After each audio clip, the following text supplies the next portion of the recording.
It is said that life is 10% what happens to us and 90% how we respond to it. In life, we deal with many layers of challenges that affect the principles of wellness. For generations, our community has learned as a standard to simply push through depression, suicide, substance abuse, trauma, grief, pain, and we continue to just show up no matter how broken we feel. We put on a mask and we perform. In contrast, a healthier practice for wellness is knowing when to step back and take a timeout. Part two of Timeout. Welcome to Timeout. We are back. My name is Eunice Smith Clark, along with my co host, Jermaine Jones. and Monica Blaine. we are sitting down once again with, we have Mr. Kenneth Emilio Sparks Johnson. Omillio Sparks. Yes, yes. Hello, hello. What's up, people? How y'all doing? I was never revengeful because even today I'm always on getting better and trying to, better myself every single day. I want to be better. Right. But when I see the people that I gave so much to, man, they such in a bad place. But I look at me like, man, I did that to them. Right, I see that as that because I'm like I Enabling them. enabled them. right. All right. Like I was giving, giving, man, and it's just like they didn't have to do nothing for it. So it's like they was that way for so long. It was just I had like to be careful with that. You ever start something? Now it's a situation where Yeah. that's why I'll be Keep like, oh feeding no, it. no. Certain things like, Yeah. no, stop it. This gotta stop right now because Yeah. I ain't trying to keep that up and then you gotta get up and pull your own weight. Yeah. That's even if nobody wasn't there, that was life to it. Yeah. You had to That's pull right. your own weight. That's right. No, it's even now. Like I progress and I'm doing a lot of things now. I'm helping a lot of professional athletes transition out of sport. Right. I'm speaking on financial literacy with the NBA team, rookie through fourth year Okay. guys. So everybody looking at me now like, oh, he's back. Right, right. And then these people come back around, and I'm Right. sitting there like, no. Yeah, You know gotta what I be mean? Like careful with that, yeah. I've ruined you already. Right. You know what I'm Say saying? yourself. You know what I Yeah. mean? Like no, Say like yourself, no. yeah. We gotta do different. We gotta do better. I'm doing better. I want to better myself, but the process it took me to get to where I am now. I can't even have that kind of energy around me no more. Right. No, you definitely got to remove yourself from all negative energy or anything that's just distracting you from you because it can make you relapse to what you was going. Yeah. Absolutely. And it makes you was, appreciate the people right. who have been there Right. to help you even more, right? Yeah, Yep, absolutely. much. So yeah, that was a thing because I don't want to go back to doing the things that I was doing. Right. I don't want to start that again. So, you got to be able to help yourself and want to grow. Yeah. I wanted to grow. And the thing about me, I'm not sure what it was for you, man, but it was a space where I was in where I was so accustomed to being able to take care of my family and my kids. Right. And it got to a point where it was like I was embarrassed to even be around my kids because whenever they see dad, I was able to give them whatever it was. So it was like then, like, man, like I can't even give my kids nothing. So it was more like, man, I can't do this. I have to better myself. Right. Like, what was it for you that was like, okay, that's it, man. Well, I gotta grow. well, like you said, financial literacy, and then I had a friend, I had a homie that was, one of my older guys. It's like this guy, he was like I did my music joint with him, and he was like used to be there. A lot of people, I had a lot of alright people around, but when I got older and started going through it, when somebody you don't find so many people like that. When you see somebody come to your aid. And when all fell and I remember them kind of people, and they give you some game and they put you on the right stuff.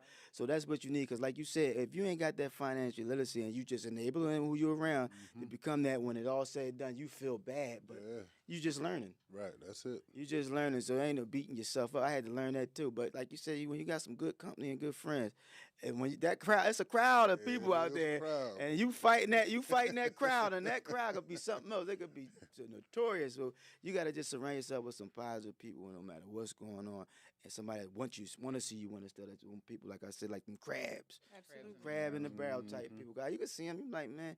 And I never, what I didn't realize, some people can have so much, and you still be trying to figure out what's wrong with you. Right. Your souls ain't right. You understand where I'm coming from? When somebody's soul ain't right, man, you can have all the money in the world, Right. but when the soul ain't right, you like, oh, this ain't right. You can feel it. Yeah, make souls be at jeopardy. You be like, what's wrong with this, man? I got the road. Right.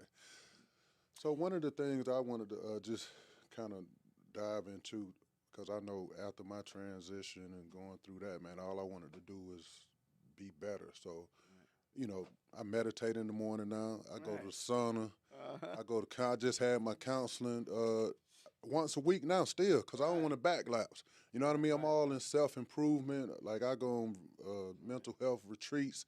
Like, man, every day I'm trying to better myself, man. And I know that you're trying to get into that space. Like, what are some of the things that you've been looking into, try to do better, or even if you've thought of things to Well, not too long ago, I checked in. I had to check in and find therapy and all that kind of stuff. 'Cause Beautiful. I needed it. I needed it. You ever be somewhere I was just tired? I was tired of all the humping and all that at the time. The girls were You running. said all the humping. It's like, hold up. The money's on hold right now. All the babies. I don't want no babies. With all this gotta wait. Let me go get myself together. I don't want that right now. Absolutely. So when I got to that space, I was just over it. I was over it. Wasn't nothing nobody could come to me with at the time. I was That's just that self-medicating. yeah, I was like, I'm tired of all y'all right now. Yeah. So it was like once I got to that space and checked in and tried to figure my way, I was just with the people that was coming around trying to push stuff for me. I was starting to gravitate to different stuff. I just wanted something different going on. And today it's like I'm really trying to see if I can try to help people. If I can come out, donate to foundations and help people out, and just talk to doctors and different type of people. Like you say, you doing mental health. We can just kick it and be around just different stuff. Because we taking the problem, we dealing with the problem head on now. Ain't nobody running from it. right. We facing it. Let's go face the problem. Yeah. We dealing with that problem head on. So let's just go and face the problem and then deal with the issue at hand, the underlying cause of it, and keep it Take pushing. the mask Take off. the mask off. I don't want to wear the mask. I done hid already. I'm out. I'm out. You know what I'm saying? So that's what it is. So that's how you get there. So once you get through that kind of stuff, because like you say, we ain't around. We taught different. We ain't taught to go see them kind of people and be around them kind of people. You think, hey man, everything's this way. Right. No, it ain't. You go somewhere else, you scratch your head like, oh, this is different. Yeah. I'm gonna hang around somebody different, than the person who I done gave everything to you. I done gave everything to And you. here's the truth: we come from parents who were baby boomers. Whether whether the beginning of the baby booming era or what have you, and most of the baby boomers eventually got caught up in the 80s. Not I shouldn't say most, but some of them, got caught up in the 80s. We know what that was, right? And it had an impact on all of us. Yes, it did. And and so it's been a lot for each of us to try to work through that. My father was an alcoholic. He passed. He drowned his sorrow in alcoholism and passed from cirrhosis of the liver. It had a huge impact on my our household. And me personally.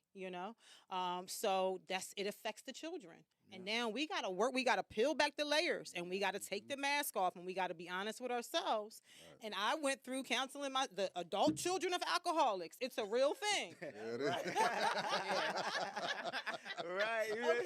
It's like, they'll even be sitting there. I'm squeezing and I'm an alcoholic. Be like, oh my God. Oh God. It was like seriously. It was like a whole list of personality defects and traits that you develop. Being.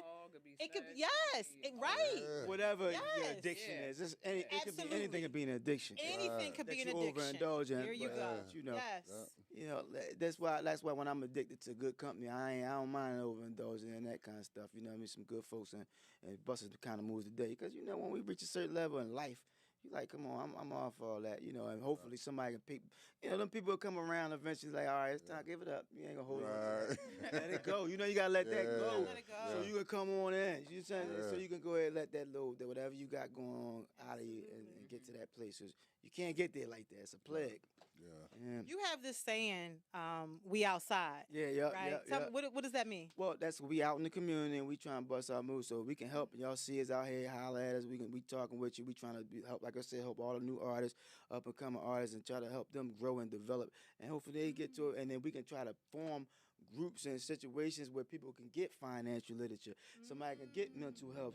Somebody can get all that kind of stuff through these kind of foundations that people trying to build and develop. And that'll be a good look because we got to take control of our communities. Yeah, that's true. Absolutely. Yeah. Well, I think one of the things too, man, that was big for me going to counseling was I realized that my childhood wasn't as good as I thought it was. You know what I mean? Because I thought it was something normal. Right. I thought it was normal. Right. So I didn't even know my childhood was screwed up till I started going to counseling. And the first thing, and this was after me, retiring and basketball was over. So I'm trying to, go in and deal with that. Right. And all the counselor was asking me was like, how was your childhood? Right. And I'm sitting there like I'm not gonna get anything out of this. Right. But I'm the person, if I start something, I'm gonna finish it. So I kept going, man, and they kept asking me questions. I'm just speaking on my childhood, man. I'm realizing, like, man, I got a whole lot of issues. You know what I mean? Like I didn't know I had abandonment issues. You know what I mean? I didn't know that murder I seen at 13 years old affected me. I didn't know like so much was inside of me, that I had so much pain and hurt inside of me. Like, most people that watch me can tell like it was something. You know what I mean? Because that was my piece on the basketball court. Right. You know what I mean? So when did you realize, like, you had some issues yourself? I knew. I been knew I had issues. When I got the pro wings. I was wearing my pro wings. I was just they got the British Knights and stuff. I'm like, that's cool. I had my issues. My pants got a hole in it on picture day. I had a little attitude. Like you said, we next door to the murderers too. I'm like, how y'all? They our neighbors. Was they family members? Something like, that's family. That's my cousin. You know what I'm saying? So I was dealing with a lot of that stuff going on too. But I knew I had anger management, but you ain't want to come back to mom and argue with her about once you give me a decent pair of shoes. Grandma was trying, but what she left, So all that kind of stuff was playing a part. So and then it's funny because now like you say, we trying to go to school and we trying to get an education, but kids could be like, brutally honest. Like, look at you're pro wings and you're like, yeah, like you right. You know what I'm saying? But like you said, when I found out all that stuff, like I wanted to do stuff when I got done with certain things. Like, I went back to school, you know what I'm saying? I dropped out the 10th. I went back when I left the Rockefeller situation. I went and got my diploma. I was trying a little college stuff too. So I was trying to double back and get some things to make it, let me do something different while on my downtime, just to have it. They ain't clear me all the way, but How much has that network, that community, of the industry and the people, been a support system or even a resource to turn to for you through the years? How many people in the business? Anybody at all? How much of it has been, was able to be a resource to kind of help you in that bounce back? I think who helped me out? Who helped me out in the business? I talked with in Philadelphia, or just in general. Oh well, I talked to Dame. I reached out to Dame at one point. He hollered back. A couple people here, that had me on the panel here. A few people here, like Nakia Diller. I remember him. And yep. Cousin, shout out to Nakia Diller. Yeah, because he had a panel. The Atkins, what was his name? I can act. Yeah, so I used to go and kick it. I used to go kick it with them, and it got me almost back in my bag. But like you said, I had to grind. I had to take my own money and spend my own money to try to make it happen. Because sometimes I couldn't get the facility. Like people don't always call me. I don't know why. It's like I had issues, but I dealt with them. I got counseling. So I was like, but people really don't deal with me on that level. So sometimes I just go do it myself because, like you said, that's my outlet. And you can view me how you want, but clearly I've been doing something else. It's like somebody trying to view you as the bad pop. But it's like it's too much substance out here, too much content to prove you wrong. Here's the truth. Here's the truth, right? We can be very critical, of people, our counterparts, and and all.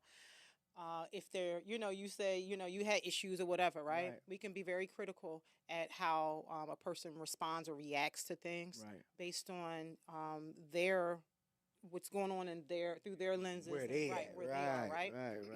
The reality is, as we sit and we're laughing about we're laughing about it, right? Yeah, we get through it, right? But the truth is, so many of us as children, I speak for myself, but so many of us as children have struggled with PTSD and did not know what it was.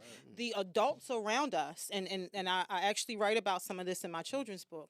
Our parents, aunts, uncles, they walk around, they busy trying to beat us for acting out or whatever. But there's a lot of things that post-traumatic stress, that we're dealing with, and they couldn't even recognize it. Why? Because they have it themselves, And they teaching us and to they be, ain't recognize theirs. So we think it's normal. People putting the 357 in your face. This is how we dealing with Right, it. Rob me right. for my little $2 going to the Right. store. You got the 357 up on me. You know what I'm saying? I'm trying to go to the dance hall. It's a shootout in the middle. We jumping gates, and I'm telling them about it. I'm jumping her. I'm jumping, and I'm living like I'm in the army. You see what I'm saying? I'm going to the corn store trying to go to a dollar party. So this the kind of stuff that we raised in. You right, and we make it look like it ain't about nothing, but it's every day and it's all around us. Absolutely. You know, there's a therapist in Philadelphia. Shout out to Tasnim Blackman Hill, and I remember her one day just giving a little insight on generational trauma. And she was saying that, you know, there's been some statistics and some research that shows that that generational trauma can pass through the womb. It can pass through genetics to a child, you know, from what their parents went through, right? Because there's a breakdown that occurs, you know, in the DNA, you know, in the chromosomes, and it's passed through. And now this is what's happening to us. You follow me? And we're not even recognizing it. And meanwhile, you know, you know, somebody might be flying off the handle and they're responding. That's their response to what's been undealt with, right? And but there's none of us can judge or say, you know, oh, they crazy, because that's a word that I don't like, that C word, but that's a word that we have a very bad habit of using. Crazy. Yes, you know, and so, you know, I just think it's time for us to really just kind of have these conversations to kind of break down, you know, and peel back the layers of that, so we can all get comfortable as a community, Right. Absolutely. you know, with being better. You know, at that. Everybody's not crazy. Right. No. That's not a They good just all word. Dealing with something. Yeah. Right. That's the reality of it. Right. That's the reality. And people try to control how you deal with that. Yeah. You know what I mean? That's why I'm never judgmental of people and how they react to things, because I want to know. I want to get to the root of the problem. Like why were they doing that? Right. Well, they need some I- love. People need love. And, Yeah. and that's We raised in a hateful world. we are. We raised in a hateful world and a lot of hate going on. So people, when you ain't got love, then what we into? We turn into animals. Got to start And there. barbarians and people, and you're rewarded for some time for that stuff. So as you know, you go somewhere and that's what you is. But after a while, it's like I need me, like today. I go through that today. I'll be wanting some my girlfriend around all the time. You know, I'm not gonna hurt you, you know, anything like that. No, contrary to what you heard. But when you coming from that, I'm trying to let it go. But it ain't my fault. I didn't want to go to the disco and get shot at. You know what I'm saying? That ain't me. Just I'm dealing with post traumatic stress. That's exactly what it is coming I was out. shot at. I That's was a it. victim. Right. Right. Well, so here's the thing, because you talking about needing love, right? So let's get to the truth of it, right? Our parents, Right. oftentimes we don't get what we need. We come from parents that come from generations up. They didn't get it because, you know, our grandparents or maybe even great grandparents were just out of slavery. Right? So some of them were traded, you know, they didn't have the nurturing, you know, the from their mother or father, because they might have been on a different plantation, right? So then by the time they had our grandparents, right, our grandparents didn't get that love and that warm affection and that love that, you know, to them back then, love to them was, I'm putting food on the table and I'm putting clothes on your back. Right? Yeah. That I'm showing you love. I'm taking care of you, right? But there's so much more. There's a human element to it that we, you know, that we need, right? And then so again, it passes down. So by the time it got to us, now we dealing with the parents that then got caught up in the epidemic, and you know, They put us and on defense and all that kind of and stuff, so we didn't get the hug. Right. We didn't hear the words "I love you," you know, any of that. And so now we're reaching out in so many ways on all the external, you know, forces, people in the streets or whatever, just trying to get a little, you know, attention, affection, right? Because people gotta, like you said, they gotta be addressed. People are ashamed of some stuff because people looking for somebody to trust. You know, everybody got trust issues. Confidentiality go along. People say words, but you gotta mean it. You know what I'm saying? So it ain't something you want to open up with somebody and they use it against you. So people are dealing with that too. So nobody feeling comfortable with opening up to certain people because they're using it against them. Yeah. So that's a problem when you got some. But that's what I'm saying. You got to be able to be able to talk with some like them therapists and stuff like that. I guess people more than to talk with them because they don't know them. Right. Versus the people they know. Cause you know how it is. Right. Yeah, and then you turn into you find some cold person because at the end of the day they feel like they can't share with you. Right. Yeah. Monica, help me out on this. Let's talk about the mommy son and the daddy daughter relationship, right? Yeah, it's So yeah, I think it's important too because you like you said, you're raising kids now, and then now they're young adults and everything like that, and they're mirroring what they saw with you. Right. And then they're asking you questions. Yeah, and but they stuff doing. like I know what I like about it that. is they doing the positive side. I like Right. that. She doing writing. They going to work. I said, I was going to work and stuff. The other stuff, I was like, hey guys, I didn't know no better. I wasn't 18 yet, right. so therefore I'm not held accountable for all those acts. Right. So, I know you had your stepdad that raised you, right? Right. Yeah. And we went through it. So we went through it. right. So, and you know my story, my father died when I was 7, how did having a stepfather, did you get everything that you needed, the affection Not that at you all, needed no, from no. your stepfather? You end up like, okay, so it was like me, my sister, and my brother, and that was their father. And I always knew that was their father. But then what I had to realize, like when I got older, like when I got in my late 20s, that his mom died when he was 6. Then his dad turned around and died when he was 7 and left all of the money and stuff to the stepmom. Right. And the only way she could get all this money from his dad was to take care of all these kids. Right. So she was upset. She had another dynamic come into the household since he passed away. So my stepfather never got anything. Like he was always fighting the stepfather with abusing his sister because it was 10 of them. He was like the black sheep. Right. So, he went to the military, like when I started doing my therapy and I really started digging into that is when I realized like, okay, I needed help with that too because I'm looking up to this person like, well, why are you treating me like this? And I know now because you never got treated the right way. Right. So how can you treat me the right way? Absolutely. Right. And so you see, so then that as we get older, so then that comes out in our relationships with men. Yep. So now we're looking for this affection and this love and this, right? And you see how this cycle goes. And then the same, but the same is for guys. When y'all don't have your mother there, Right. it's the reverse. Y'all have, I think, It goes have the both ways. Right. Yeah, you it have the does. same struggles because now you're looking for women to nurture you. And so a lot of times with women, when we don't have that daddy, then we look to older men. Right. Right? Right?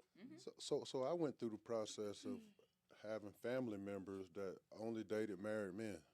Oh, wow. So me growing up was like I would never trust a female Right. in my life because I knew that. So any woman that I used to feel like I started liking, I would do something dumb Right. Just to mess it up. just to mess it up because I'm like, Sabotage. I like her.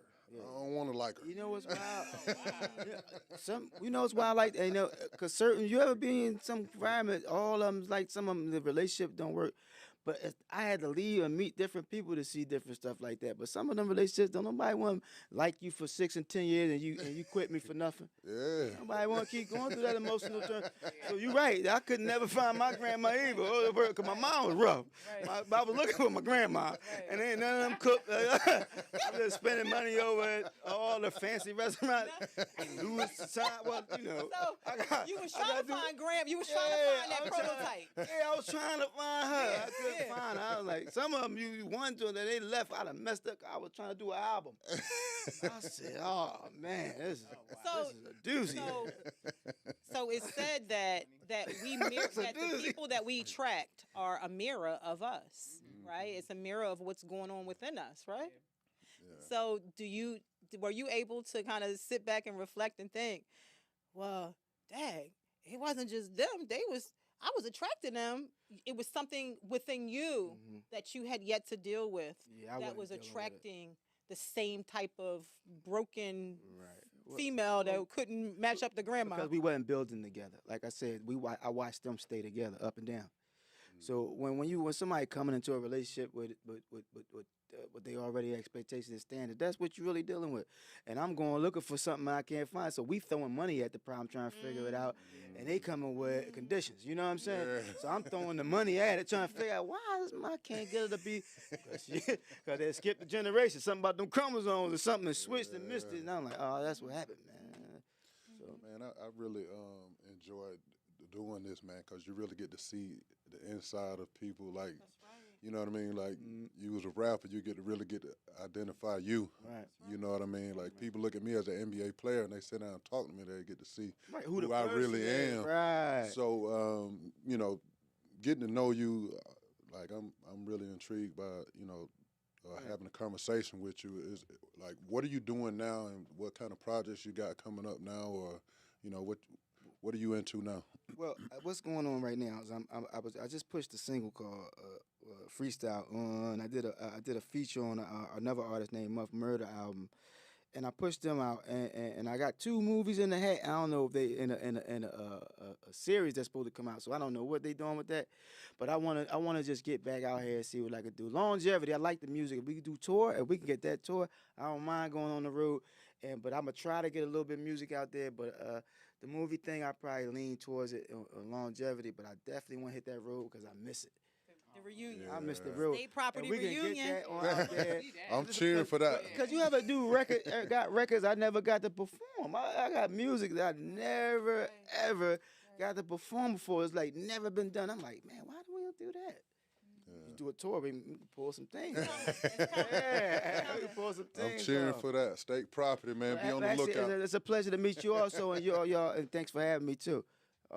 Also, it's a pleasure to meet you. And like you said, you know, you got to get to know people. So I'm glad that we get to be in. Y'all get to meet me. Yeah, in the flesh, I'm in the building. You know what I'm saying? And that's that. Omillio Sparks in the building. On that note, it is time to take a time out. It's for the projects, the back block, niggas stand up. Now I done had my issues throughout my lifetime. I did a lot of mean things, not even in my right mind. Shit, sometimes even at the wrong time. But gangster, it been around my generation for years, so it's flowing through the bloodline. For me to send about 6 through one of your pricks is clothesline. Up close and personal with the Glock 9. Open up your sunroof and let the sun shine in on you. Let that thing ring on you. I eat, sleep, live, dream this shit, believe this shit, trust me. I clap one of your fucks like one of life's trusted. Until the feds indict me, until your punks try to trump me. But fuck it, I keep my peace with me, so come and get me. I'm bringing a few of your motherfuckers with me. I'm your Huckleberry, I make the block hotter than it's ever been hotter. I've seen plenty fights break out, friendships break up, niggas fall under pressure. They told on the best of us, dug a hole for the rest of us. Stay rap / rock, no you can't mess with us. I seen more blood snitch over little shit. I seen more blood drip than a little bit. You gon' want me back, so's a nigga blow. Send it for the dough, man, that's all a nigga know. Ain't nothing about me average. Awkward style like Lenny Kravitz. I peep the whole floor like I'm magic. No look bullets through your cabbage. Over the beef, I pull toast, nigga, let's make a sandwich. I stay on my burner. Speaking the truth like Sojourner. My 357 a Turner. Situation ugly. Throwback jersey in a Scully on the corner and the rain about my money. Sing my song till I'm gone. And when I'm gone, make a remix. We keep it rockin' till they seasick. The ghetto I reside, down the street from death. We taking nothing for granted, not even our breath. Men of respect, walk with your vest, hand on your tech. Looking over the shoulder, got cramp in your neck. Bare arms to the day that I'm gone. Mean face on my obituary, gangster to the day that I'm gone.